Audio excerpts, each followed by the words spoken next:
नमस्कार,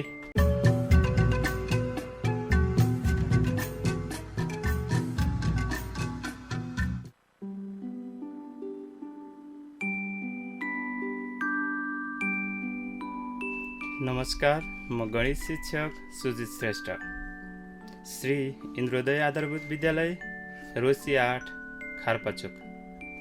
स्वागत छ भाइ बहिनीहरू, रेडियो शिक्षा कार्यक्रम अन्तर्गत हाम्रो स्कुलमा।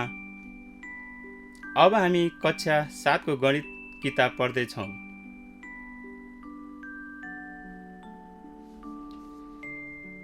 विद्यार्थी भाइ बहिनीहरू, तपाईहरूले कक्षा 7 को गणित किताब निकालिसक्नु भइसक्नुभयो होला, हैन त?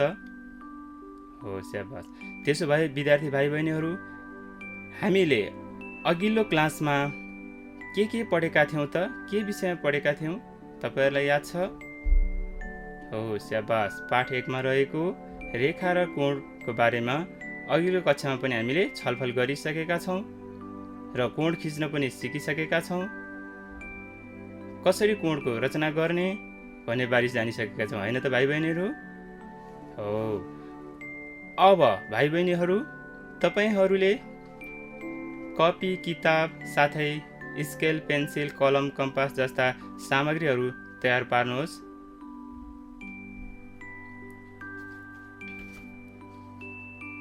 विद्यार्थी भाइ बहिनीहरू, हामीले म अघिल्लो क्लासको बारेमा केही बताउँदैछु, ध्यानपूर्वक सुन्नुहोला। हामीले कोणको रचना कसरी गर्ने, कम्पासको प्रयोगद्वारा कोणको रचना कसरी गर्ने भन्ने बारेमा हामीले अघिल्लो क्लासमा पनि छलफल गरिसकेका छौँ। यसलाई फेरि हामी म सरसर्ती बताउँदै जानेछु, तपाईँहरू ध्यानपूर्वक सुन्नुहोस् है त। विद्यार्थी भाइ बहिनीहरू, तपाईँहरूले 30 डिग्रीको कोण, 60 डिग्री कोण र 90 डिग्री जस्ता कोणहरू कक्षा 6 मा पनि रचना गर्न सिकिसक्नु भएको छ, हैन त? हो। त्यसो हो भने हामीले कक्षा 7 मा के सिक्यौँ त? 120 डिग्रीको कोण, त्यस्तै अर्को के सिक्यौँ? 135 डिग्रीको कोण रचना गर्न, त्यस्तै 90 डिग्री कोण रचना गर्न, त्यस्तै 75 डिग्री कोण रचना गर्न, त्यस्तै 105 डिग्रीको कोण रचना गर्न जानिसकेका छौँ, हैन त विद्यार्थी भाइ बहिनीहरू? हो, स्याबास। त्यसो हो भने मैले तपाईहरूलाई अभ्यास 1.1 को अभ्यास गरेर ल्याउनु भनेर मैले भनेको थिएँ। तपाईहरूले गर्नुभयो? स्याबास, सबै भाइ बहिनीहरूले गरेर ल्याइसक्नु भएको रहेछ। सबै भाइ बहिनीहरूलाई धन्यवाद। त्यसो हो भने तपाईहरूलाई म फेरि पुनः हामीले कोणहरू रचना गर्दा के कुरामा ध्यान दिनुपर्छ म छोटकरी रूपमा बताउने छु है त। हामीले सबैभन्दा पहिला के को आवश्यक पर्नेछ त भाइ बहिनीहरू? स्केल, पेन्सिल, कम्पास जस्ता सामग्रीहरू हामीलाई आवश्यक पर्नेछ कोण रचना गर्न। हामीले कोण रचना गर्दाखेरि कम्पासलाई के गर्नुपर्ने रहेछ त? नहल्लाइकन राख्नुपर्ने रहेछ, हैन त भाइ बहिनीहरू? हो। हामीले त्यसो गरेपछि मात्रै हामीले आवश्यक पर्ने कोणहरू कसरी रचना गर्ने, कसरी रचना गर्न सकिन्छ भन्ने कुरो हामीले जानिसकेका थियौँ। हो। अब हामीले कोणको रचना गर्न जानिसक्यौँ। अब आजको पाठ हामी कसरी पेज नम्बर 4 बाट किताब पल्टाउनुहोस् त। पेज नम्बर 4 मा हेर्नुहोस्। 1.1 मा पाठ 1.1 मा 1.2 मा आज हामी चाहिँ 1.1 को हामीले पढिसक्यौँ, कम्पासको प्रयोगबाट रचना गर्ने। अब आज हामी चाहिँ कम्पासको प्रयोगबाट बराबर कोणको रचना, कम्पासको प्रयोगबाट चाहिँ हामी बराबर कोणको रचना गर्नेछौँ भाइ बहिनीहरू। तपाईहरू ढिलो नगरिकन आफ्नो किताब पल्टाउनुहोस्। हो, ध्यानपूर्वक सुन्नुहोस् है त भाइ बहिनीहरू। हामीलाई सबैभन्दा पहिला एउटा कुनै पनि कोण दिएको हुन्छ, हैन त भाइ बहिनीहरू? तपाईहरू उदाहरण नम्बर 1 मा पनि हेर्नुहोस् त। एउटा कोण दिएको छ, एङ्गल MON, एङ्गल MNO एउटा कोण दिएको छ, हैन? हेर्नुहोस् त भाइ बहिनीहरू, MNO। अब योसँग बराबर हुने कोण चाहिँ हामीले रचना गर्नुपर्ने छ। एङ्गल MNO सँग चाहिँ बराबर हुने अर्को एउटा कोण रचना गर्नुपर्ने छ भनेर दिएको छ। हो भाइ बहिनी, यस्तैसँग साथसाथै हामी आज अभ्यास 1.2 को मा चाहिँ आधारित रहेर के भनेको छ हेर त भाइ बहिनीहरू, तलका कोणहरू अभ्यास 1.2 मा तलका कोणहरू र बिन्दुहरूलाई कापीमा ट्रेसिङ गर। दिएका बिन्दुहरू बराबर कोणहरूको र रचना गरी देखाऊ। हामीले रचना गरेर पनि देखाऊ भने चाहिँ एउटा कोण दिएको छ, एङ्गल XYZ, र एउटा बिन्दु पनि दिएको छ हेर त भाइ बहिनीहरू। त्यहाँ एउटा कालो थोप्लो गरेर ए बिन्दु दिएको छ। हो बिन्दु एमा चाहिँ यो एङ्गल XYZ सँग बराबर हुने चाहिँ हामी एउटा कोणको रचना गर्छौँ। हो अब तपाईँहरूले ढिलो नगरिकन एउटा कोण खिच्नुहोस् त, एङ्गल XYZ जस्तै। जत्रो साइजमा बनाउनु भयो नि हुन्छ, नाप्नु पर्दैन। म पनि बनाउँदैछु।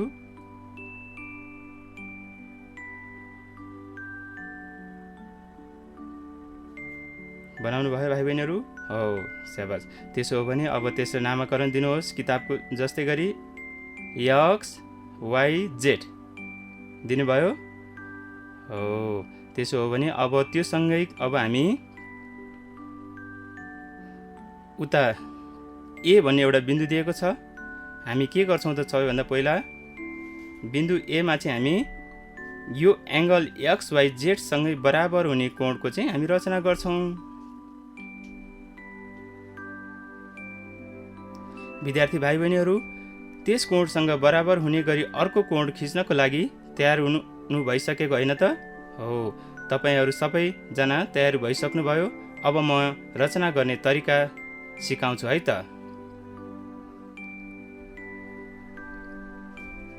एङ्गल XYZ सँग बराबर हुने अर्को कोण रचना गर्नुपर्ने छ हामीले, होइन त भाइ बहिनीहरू?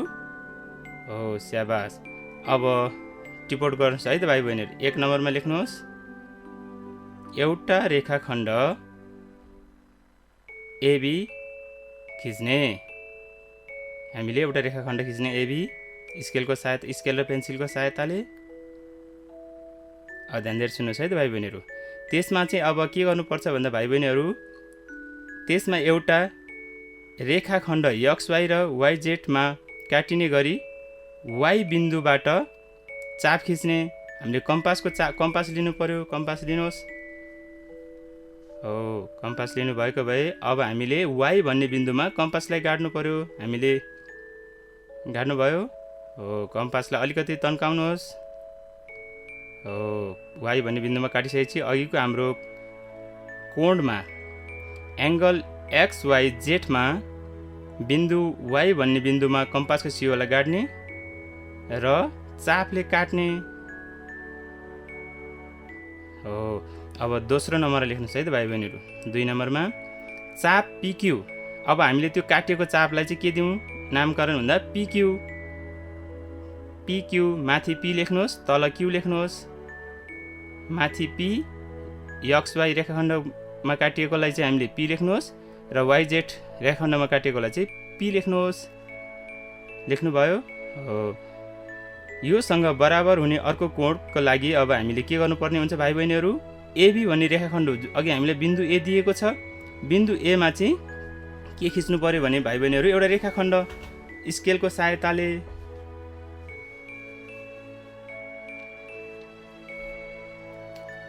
AB रेखाखण्ड। त्यसपछि अब हामीले एङ्गल XYZ को जति चाप छ त्यति नै चाप नापेर बिन्दु Y देखि P र Y देखि Q सँग त्यति नै चापले लिइसकेपछि अब हामीले के गर्नु पर्यो भन्दा भाइ बहिनीहरू, बिन्दु P मा चाहिँ कम्पासको चापले अघि हामीले काटेको थियो नि, हो त्यो चापलाई नहल्लाइकन बिन्दु A बाट सोही चापलाई है केही बिग्रेको भए फेरि हामीले पुनः नाप्नु पर्ने हुन्छ। बिन्दु P मा के अरे Y मा कम्पास सियोलाई गाडेर PQ कति चापमा छ। हो त्यसो हो भने अब हामीले सोही कम्पासको चापलाई बिन्दु A मा गाड्छौँ। कम्पासको सियोलाई राखौँ।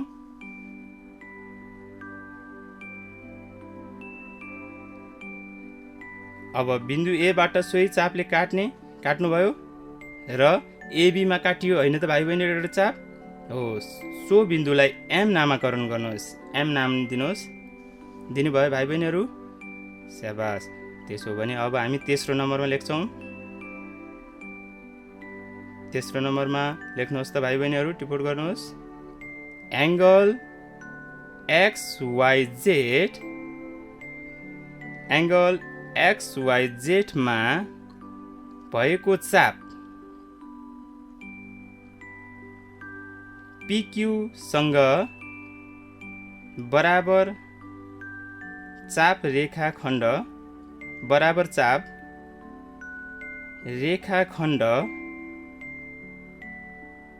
AB मा काट्ने गरी खिचौँ।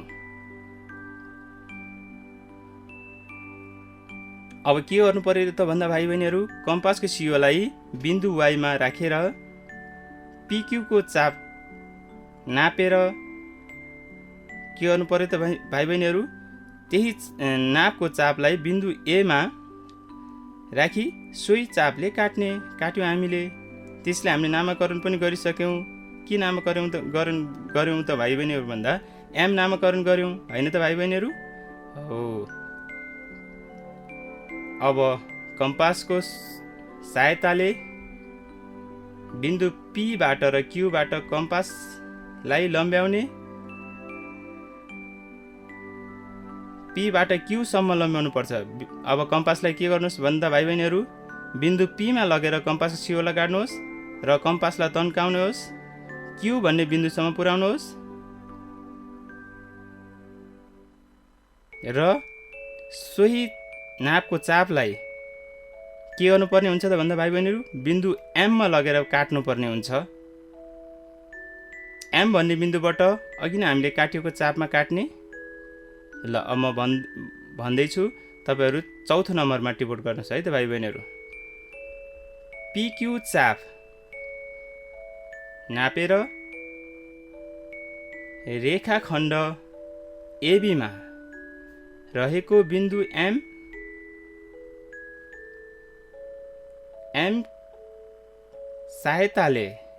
को सहायताले भनेको बिन्दु M बाट हामीले M को सहायता लिनुपर्ने हुन्छ। M बाट माथि N सम्म भनेको अब सोही चापले काट्ने र त्यसलाई चाहिँ N नामाकरण गर्ने। N मा माथि N मा कम्पासको चापले काटौँ र स्केल र पेन्सिलको सहायताले N र A लाई जोडौँ। हामीले अघि बिन्दु M मा के गरौँ त भने भाइ बहिनीहरू, M बाट अघि हामीले PQ को चाप नापेका थियौँ। सोही चापको लम्बाइलाई हामीले बिन्दु M मा कम्पास सियोलाई गाडेर काट्यौँ। काटिएको बिन्दुको चापलाई बिन्दुलाई हामीले N नामाकरण गऱ्यौँ। अब के गर्नु पर्यो त भन्दा त्यो काटिएको बिन्दुलाई हामीले N नामाकरण गऱ्यौँ होइन त भाइ बहिनीहरू, र स्केल र पेन्सिलको सहायताले बिन्दु N र A लाई जोड्ने। स्केल र पेन्सिलको सहायताले जोडौँ र अघि काटिएको चापभन्दा अलिकति बाहिरसम्म लम्ब्याउने। हाम्रो रेखाखण्ड N र A लाई हामीले जोडेका थियौँ, त्यो रेखाखण्डलाई अलि बाहिरसम्म लम्ब्याउने र त्यसलाई सी नामाकरण दियौँ। बाहिर लम्ब्याइसकेपछि सी नाम दिने। अब चौथो नम्बरमा लेख्नुहोस् है त भाइ बहिनीहरू। अब हामी के गर्दै लेख्दैछौँ भन्दा भाइ बहिनीहरू, चौथो नम्बरमा तयारी हुनुहोस्। तयारी हुनुभयो भाइ बहिनीहरू? चौथो नम्बरमा यसरी खिच्दा एङ्गल BAC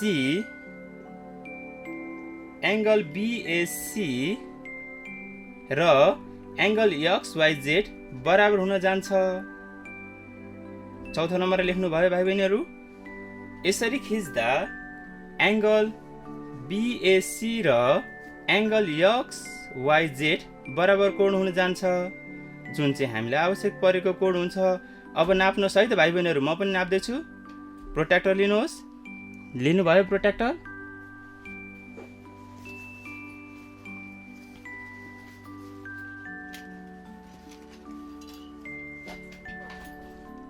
अब प्रोट्र्याक्टरलाई तपाईँहरूको सुरुमा खिचिएको एङ्गल XYZ सँग नापेर हेर्नुहोस् त भाइ बहिनीहरू।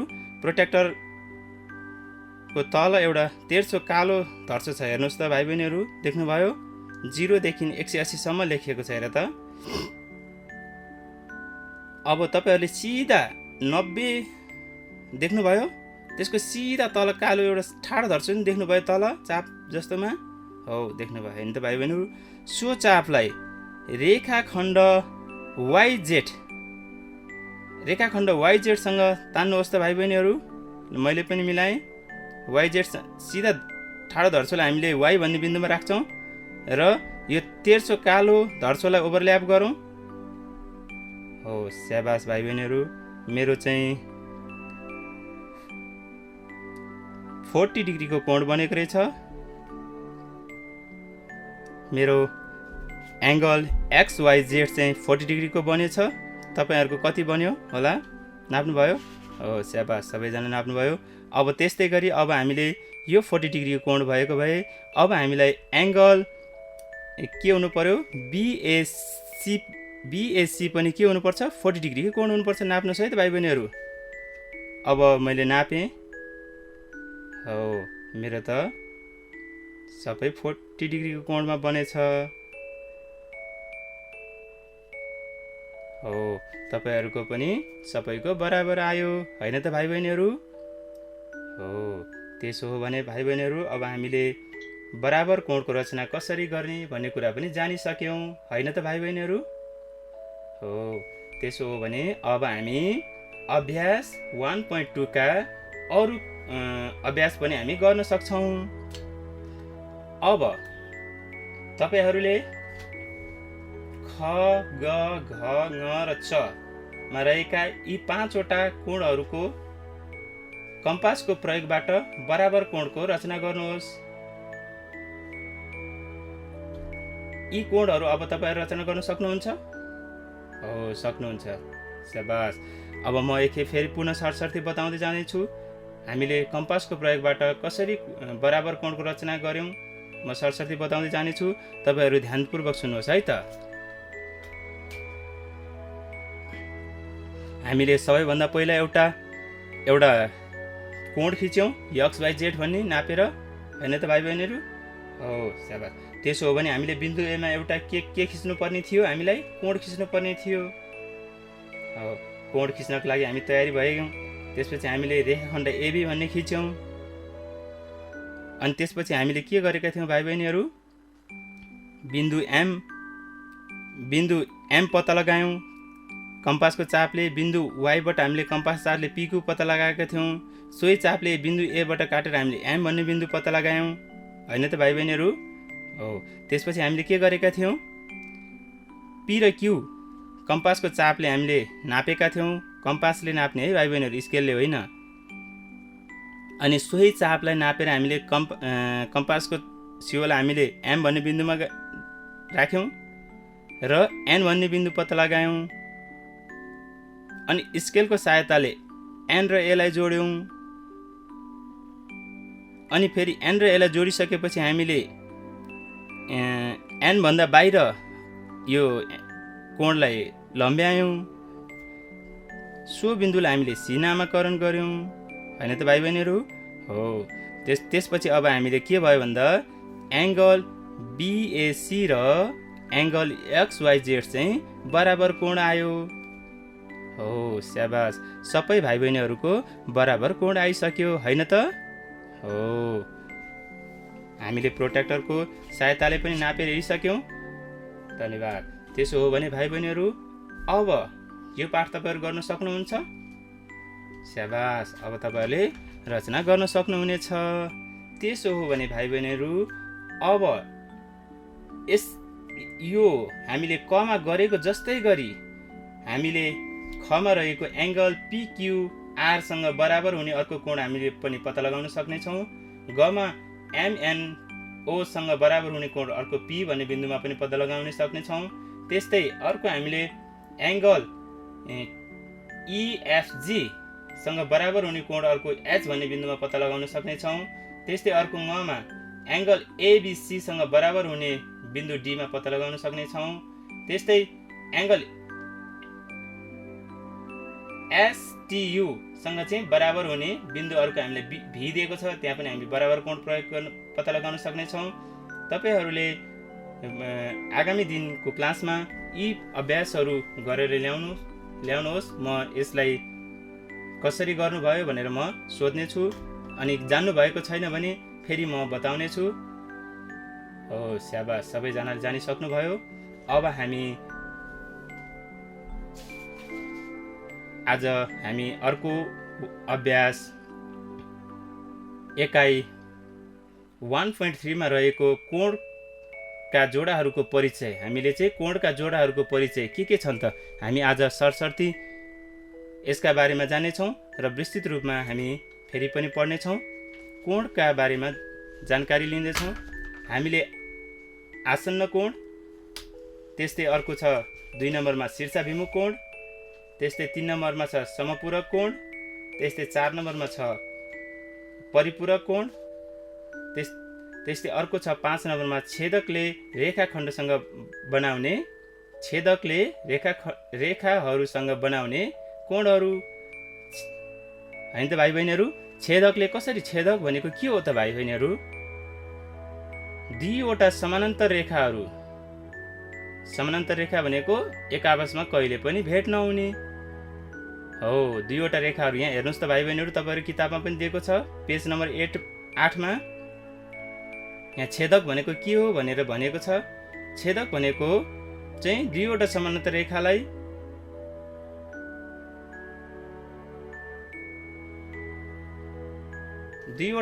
रेखालाई काटेर जाने, 2 वा 2 भन्दा बढी समानान्तर रेखाहरूलाई काटेर जाने एउटा रेखाखण्ड क्युआर चाहिँ एउटा छेदक हो।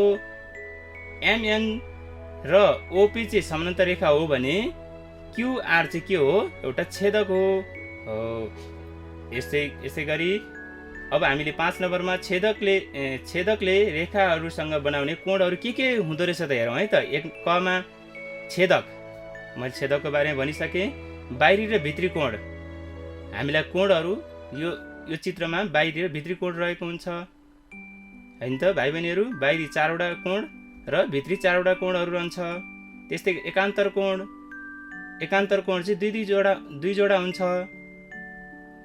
अनि अर्को छ संगत कोण हैन त भाइ बहिनीहरू, संगत कोण। त्यस्तै गरी अर्को छ क्रमागत भित्री कोणको योगफल, भित्री कोण हैन त, क्रमागत भित्री कोण हो। त्यसो हो भने अब हामी सुरुबाट आसन्न कोण भनेको के हो त हामी त्यसको बारेमा जान्छौँ है त भाइ बहिनीहरू।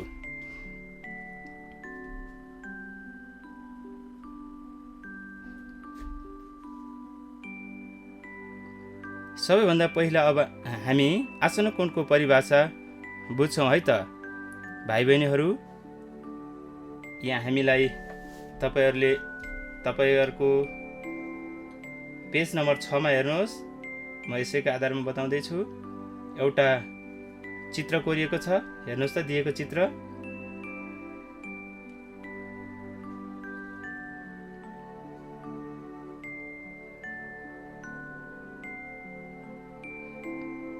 एङ्गल ए मा चाहिँ हामीलाई सबै रेखाखण्डहरू एङ्गल ए मा भेटिएको छ हैन त भाइ बहिनीहरू। बिन्दु ए मा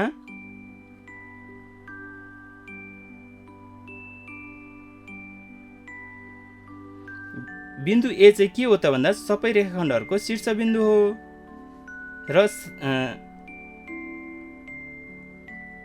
साझा बिन्दुहरू हो हैन त भाइ बहिनीहरू। साझा भुजा भएको जोडी कोण, साझा भुजाहरू भएको जोडी कोण एङ्गल बीएडी, एङ्गल बीएडी। हेर्नुहोस् त भाइ बहिनीहरू, तपाईँहरू किताबमा नै हेर्नुहोस्। एङ्गल बीएडी, एङ्गल बीएडी मा साझा भुजा के छ भाइ बहिनीहरू? साझा भुजा के छ?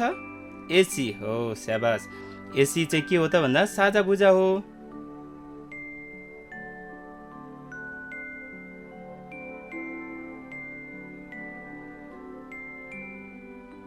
अब त्यस्तै अर्को छ सी एङ्गल सिएईमा चाहिँ साझा भुजा के हो?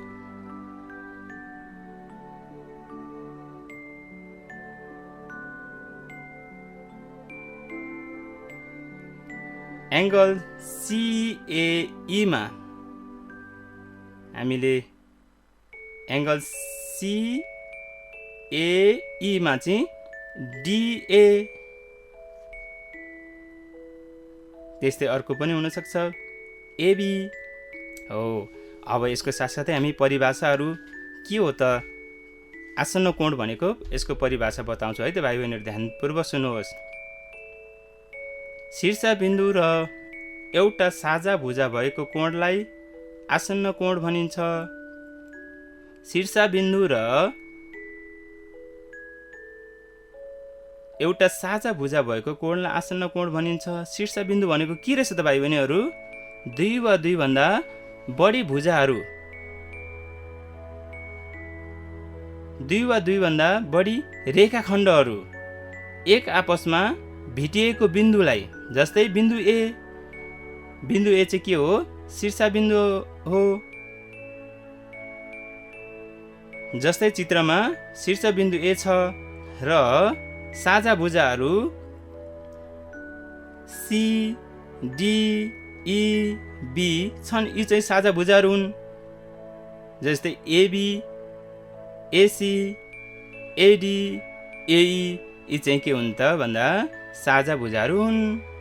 आसन्न कोणको योगफल चाहिँ जहिले पनि के हुन्छ त भन्दा भाइ बहिनीहरू 180 डिग्रीको हुन्छ।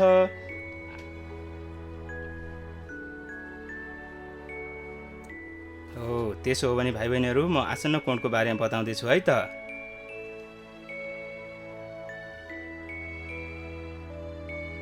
यहाँ तपाईँहरूको किताबमा दिएको छैन आसन्न कोण 180 डिग्री हुन्छ भनेर, तैपनि हाम्रो आसन्न कोणको योगफल जहिले पनि 180 डिग्री हुन्छ।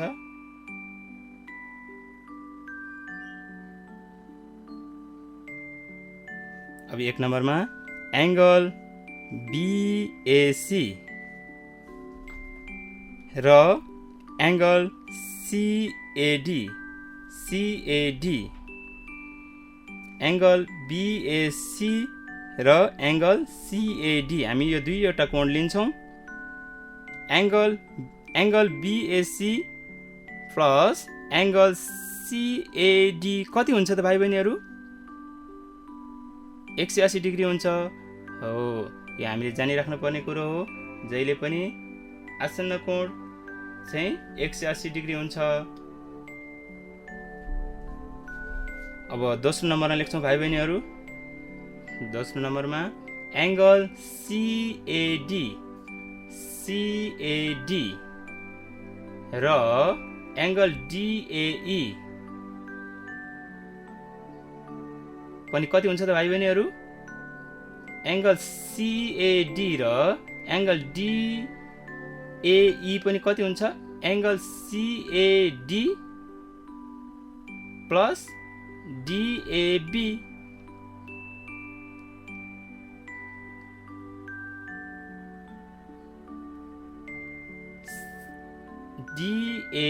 डिएई लेख्नुभयो भाइ बहिनीहरू। डिएई पनि 180 डिग्री हुन्छ। Angle CD plus angle DE पनि 180 डिग्री हुन्छ। यिनीहरू पनि आसन्न कोण हुन्। त्यस्तै गरी अर्को के हो त तेस्रो नम्बरमा भन्दा भाइ बहिनीहरू? एङ्गल डिएई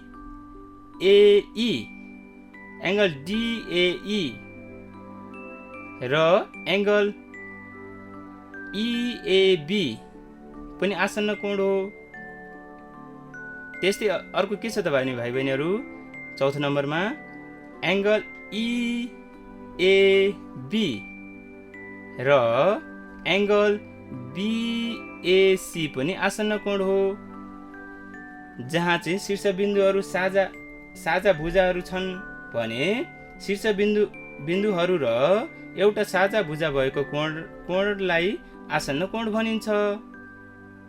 साझा भुजा पनि हुनु पर्यो र शीर्ष बिन्दु पनि हुनु पर्यो। दुईवटा रेखाखण्डहरू एक आपसमा जोडिँदा बनेको बिन्दुलाई हामीले शीर्षबिन्दु भन्यौँ र त्यो कोणहरूभन्दा एउटा साझा कोण के भन्छ रेखाखण्ड पनि हुनु पर्यो। त्यस्तोलाई चाहिँ हामी के भन्दो रहेछ भन्दा भाइ बहिनीहरू आसन्न कोण हो। स्याबास। हामीले आसन्न कोण भनेर के लेखेको रहेछ हेरौँ त भाइ बहिनीहरू, तपाईँहरू किताब पनि लेखेको छ, हेर्नुहोस् त। शीर्षबिन्दु एउटै भई साझा भुजाको दुवैतिर परेका दुईवटा कोणहरूलाई आसन्न कोण भनिन्छ। हेर्नुहोस् त, शीर्षबिन्दु एउटै भई, शीर्षबिन्दु चाहिँ एउटा मात्रै हुनुपर्छ है भाइ बहिनीहरू, अनि साझा भुजा पनि हुनु पर्यो, अनि दुवैतिर परेका दुईवटा कोण पनि हुनु पर्यो हो। त्यसो हो भने भाइ बहिनीहरू अब हामीले आसन्न कोण भनेको के हो भन्ने कुरा जानिसक्यौँ होइन त भाइ बहिनीहरू। अब हामी आजको समय हाम्रो सकिन लागिसकेको छ। आज हामीले आसन्न कोण भनेको के हो भनेर मैले सिकाइसकेँ। अब तपाईँहरूले अरू पनि परिभाषाहरू अध्ययन गरेर आउनुहोस्, पढ्नुहोस् र आगामी दिन हामीलाई सहयोग हुनेछ। र हाम्रो कक्षाको निर्धारित समय सकिसकेको छ। आजको कक्षा तपाईँहरूलाई कस्तो लाग्यो? यदि तपाईँहरूले बुझ्नु भएको छैन भने मेरो मोबाइल नम्बर 98 140 58 30 47 98 140 58 30 47 मा सम्पर्क गर्न सक्नुहुनेछ। साथै मेरो Facebook ID Sujit Shrestha _69@yahoo.com मा पनि म्यासेज गरेर पठाउन सक्नुहुनेछ। आजको कक्षा यहीँ सकिएको छ। अर्को कक्षामा पुनः भेट्ने बाचा गर्दै आजको कक्षा यहीँ सकिएको हुनाले हस्त नमस्ते।